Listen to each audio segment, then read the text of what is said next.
Yung mga titig mo nang nanginig. Yung mga pangarap mo nang tinawanan. Ngunit hindi sila tumigil. Dahil ang sining ay hindi basta aliwan. Ito ay kasaysayan. Ito ay laban. Ito ay pagkakapaganan. Good morning, class. Class, for your major performance task, nagawa kayo ng presentasyon tungkol sa mga national artists ng Pilipinas. Hindi lang pangalan, hindi lang petsa, alamin ninyo kung paano nila binago ang sining ng ating bansa. Okay po, ma'am! Class dismissed.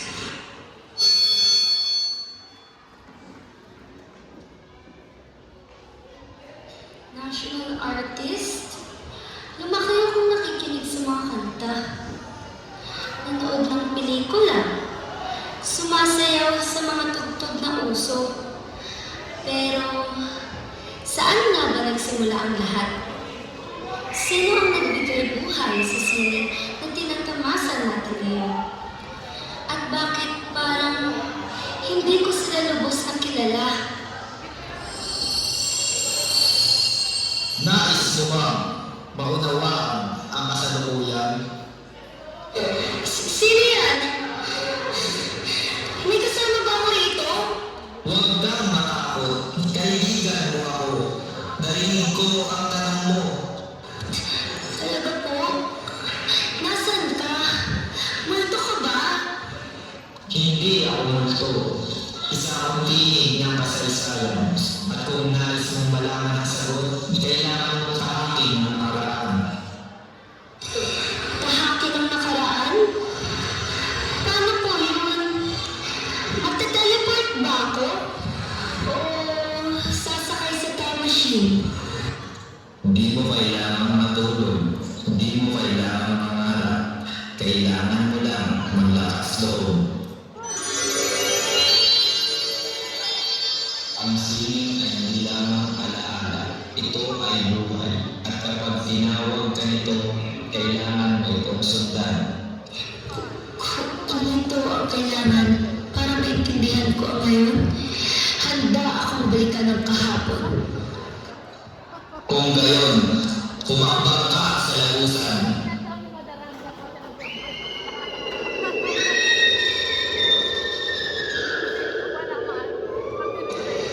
Teka, nasaan ako? Anong lugar to? Parang hindi na ito ang mundong kinalakihan ko. Di ba't nais mong malaman ang nakaraan? Narito ka ngayon kung saan nagsimula ang ating kasaysayan.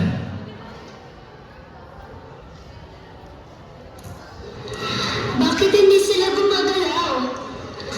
Buhay ba sila? O alaala lang? Makikita mo ba ang mga taong iyan? Sila ang unang nagkwento gamit ang kanilang mga paa.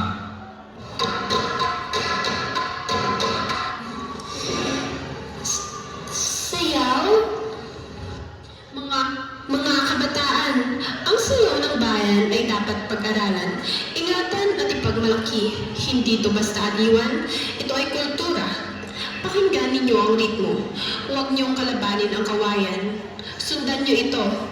Handa na ba kayo? Handa na po! Isa, dalawa, tatlo.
Walang galaw ang mabubuo kung walang damdaming umaawit.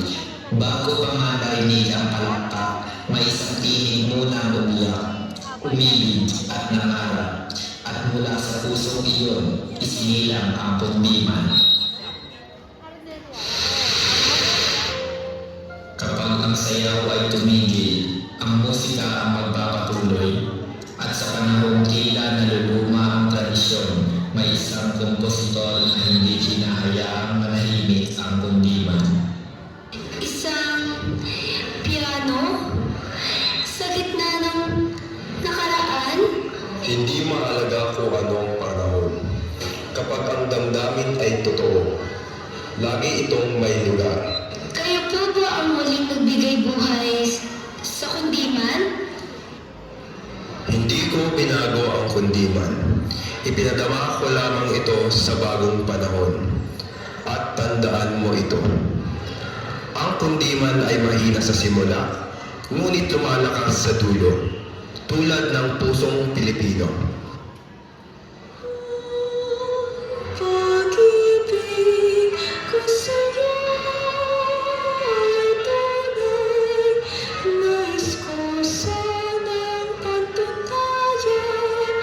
Huwag ka nang mag-alala. Pag-ibig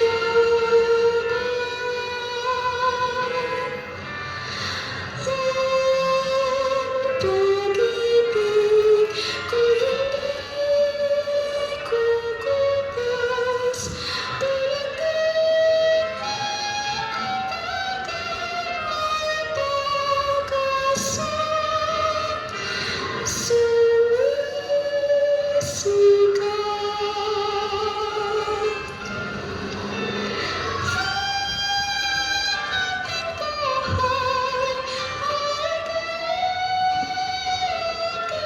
Hirap kung kahit kailangan ng pagsuyong wagas kailanman.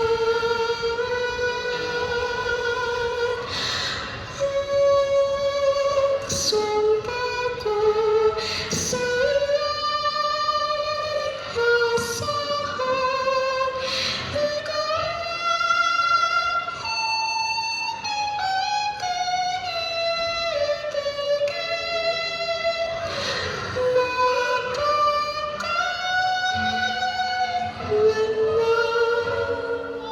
ngayon ko naramdaman ang pag-ibig na may dangal, ang awit na may paninindigan. Hindi lang pala ito kanta, ito ay identidad. Habang may pusong marunong umibig, hindi kailanman mamamatay ang kundiman.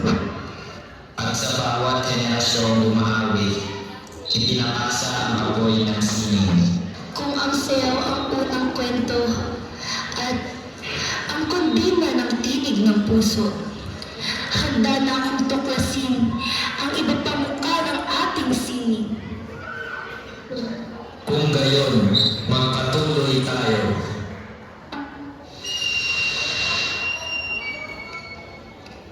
Kung ang kundiman ang tinig ng puso, ang pelikula naman ang naging mukha ng katangahan. Sa bawat kwento sa leon, may isang lalaking tumayo, hindi para sa sarili, kundi para sa masa. Kung ang awit ay nagpapahayag ng damdamin, paano kung ang damdamin yon ay kailangang ipaglaban? Ang pelikula ay hindi lang aliwan. Ito ay salamin ng lipunan. At kung may mali, may dapat tumintig. Sandaling katahimikan. Hindi ko kailanman ginawang palabas lang ang laban. Sa bawat karakter, may paninindigan. Sa bawat eksena, may mensahe. Na ang kabutihan ay hindi kahinaan. Paninindigan? Sa mundong ito, ang nananalo ay ang may kapangyarihan. Hindi ako naghahanap ng gulo, pero hindi ako atras sa tama. Mangmang! Nais mo yata makatikim ng hindi malilimutan. Boss, pakala ka namin. Mga bata!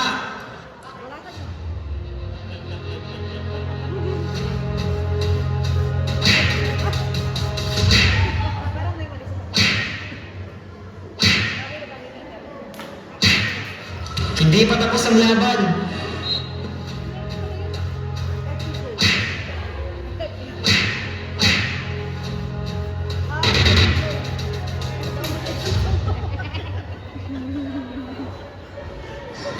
Hanggang saan mo gusto umabot ito? Dito ba? O baka naman dito? Tama na. Hindi ko kayang mamatay para sa yabang mo. Ang tunay na lakas, hindi ginagamit para manakot. Ginagamit ito para pigilan ang mali. Ang bayani ay may kakayahang manakit, ngunit pinipiling maging makatarungan.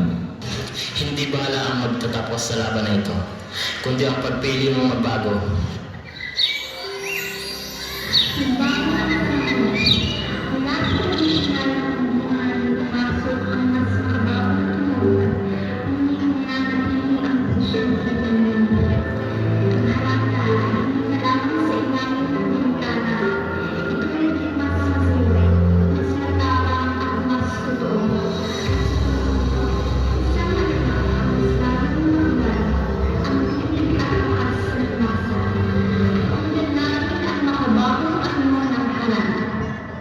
Sigurado ka na ba?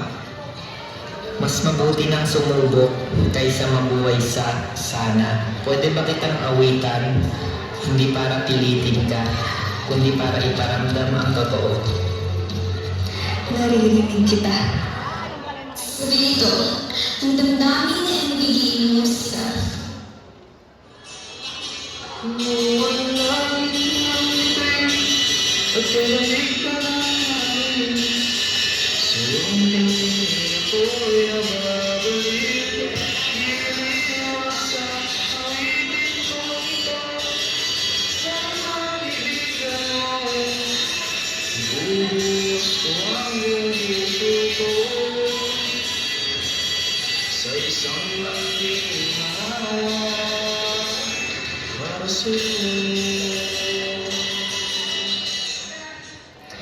Salamat sa awit mo.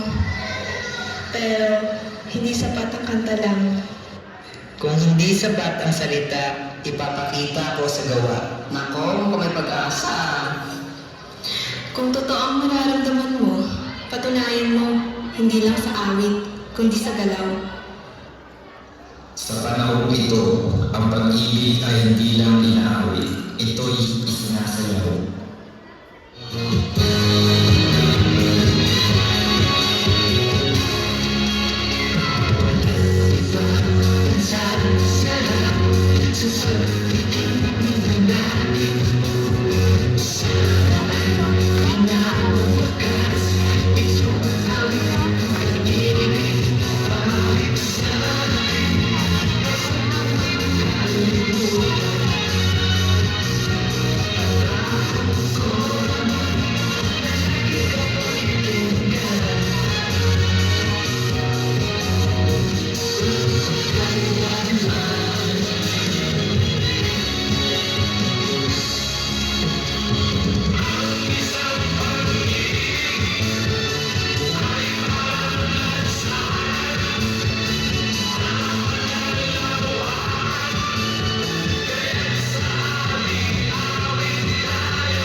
sayaw, patuloy na nagbabago. Ngunit, paano nagsimula ang bagong himig? Makinig ka at panoorin. Dito mo makikita kung paano unti-unti nagbabago ang ritmo, ang kilos at ang damdamin sa entablado. Handa na akong matuto. Handa na akong panoorin sila. Tara, kain tayo sa kantin. Sige, gutom na din ako eh. Kami din.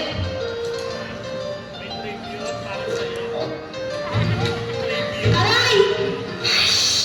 Inis? Ayos ka lang ba, Bax? Ito kasi ang hara-hara eh. Pasensya na. Hindi ko kasi kayo nakita. Sorry talaga. Anong di sinasadya? Upakan kita dyan eh. Tama na yan. Okay lang ako. Ano ba kayo? At saka ako may kasalanan. Di ako tumitingin sa dinadaanan ko. Aayos ka lang ba? Sorry, hindi ko sinasadya. May masakit ba sa'yo? Wala naman. Parang bigat lang ng langgam.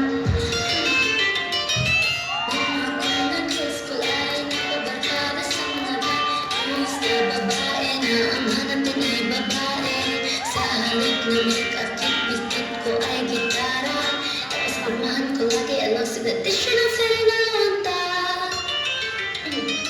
Pero na mag-alala kita, nagbababigla ang ating kita. Sa tutuwa ko na magpareban at mag-ayat ang hili at susunod. Di ko alam kung anong meron ka na sa akin na nagpalambot ng bigla. Sinong mag-aakalang ganun ka pala? Tiyag sa tulad kong tingala. Kahit ako'y titibok-tibok, puso ko ay titibok-tibok pa rin sa'yo. Isang halik mo lamang at ako ay tinatablan. At ang aking pagkababay ay nabubuhayan. Na para bang bulaklak na namumukadkad. Nalalaka mo sa dalig at kakanta mo sikat ang araw-araw mong pag-ibig sa aking buhay. Napapasarap. Nakakakilig naman!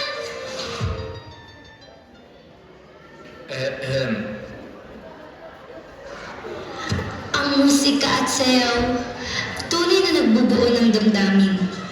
At sa bawat kwento, may bago kang natutuklasan.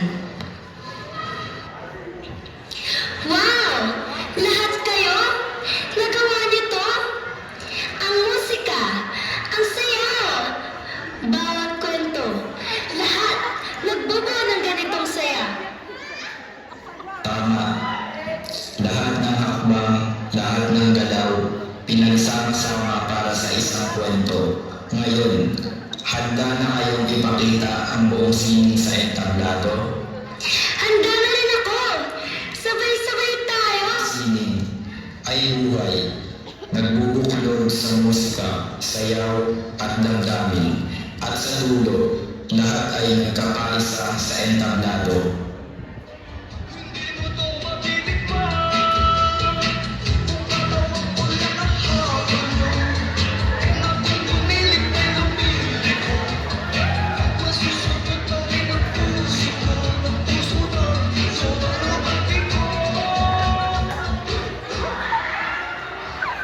Ang sining ay buhay, nagbubuklod sa musika, sayaw at damdamin. At sa dulo, lahat ay nakakais sa entablado. Ang lahat ng ito, ang musika, sayaw, bawat hakbang ay may kwento. Hindi lang basta aliwan, kundi buhay, damdamin at pagkakakilanlan ng ating kultura. Tama. Nakita mo ang nakaraan. Naramdaman mo ang tunog at galaw. At ngayon, naiintindihan mo kung bakit mahalaga ito. Handa na akong bumalik sa sarili kong panahon. Dala ang mga natutunan ko.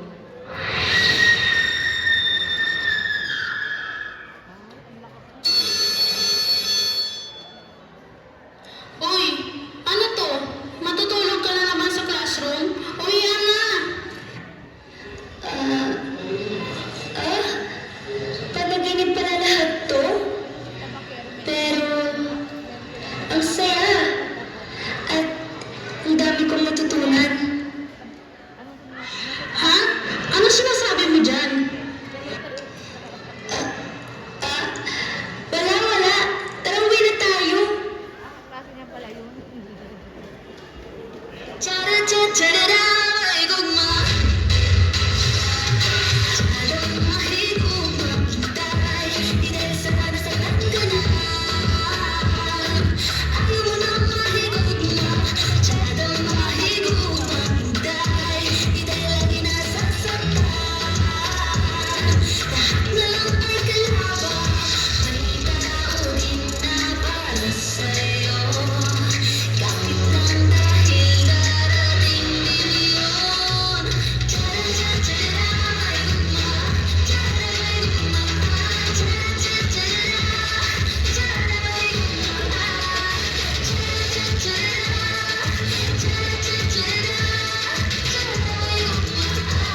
balikan ng nakaraan para mas maunawaan ang ngayon at sa puso ng bawat bata ang sining ay patuloy na nagbibigay ng buhay.